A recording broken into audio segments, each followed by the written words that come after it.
The arrest of Colt Gray comes after the Fox 5 I-team poured through public records today, trying to learn more about this father and his son. Late today, the I-team obtained a recording of a sheriff's office interview of both Grays, recorded after the FBI received a tip last year about a threat to shoot up a school. Do you have weapons in the house? I do. Are they accessible to him? They are. I mean, there's nothing loaded, but they are down. Okay.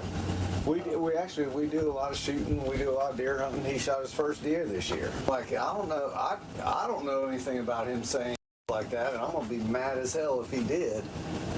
And then all the guns will go away, and they won't be accessible to him.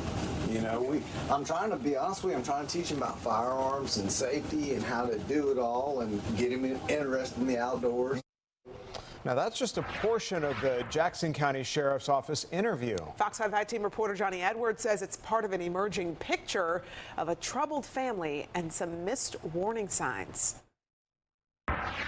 From what we're learning, Colt Gray's home life was fraught with problems. Police reports and court records concerning his parents, Colin and Marcy Gray, reveal a broken family.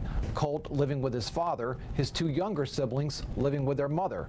Marcy Gray was arrested late last year for scratching her husband's truck. Then, when they arrested her, police say they found her with methamphetamines, fentanyl, and a glass pipe. She was sentenced to 46 days in jail.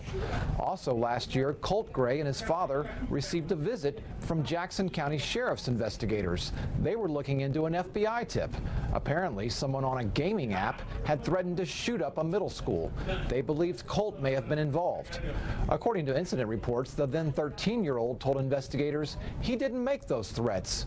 Here's a sheriff's investigator talking to Colt Gray. I promise I will never say something like that. So you haven't used Discord in a few months? Oh, no. And you're saying you didn't say anything like that? No, the only thing I have is TikTok, but I just go around there and watch videos. Okay. Colt's father told police he did have guns in the house. He said they were accessible but not loaded. He said he and his son would go hunting and shooting together. He said he wanted his son away from video games and into the outdoors.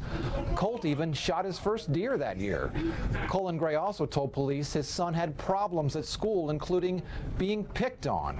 I've been up to school, like, I'm on first name. I just was up there 3 days ago for his finals, talking to the principal, like, look, we talk about it quite a bit.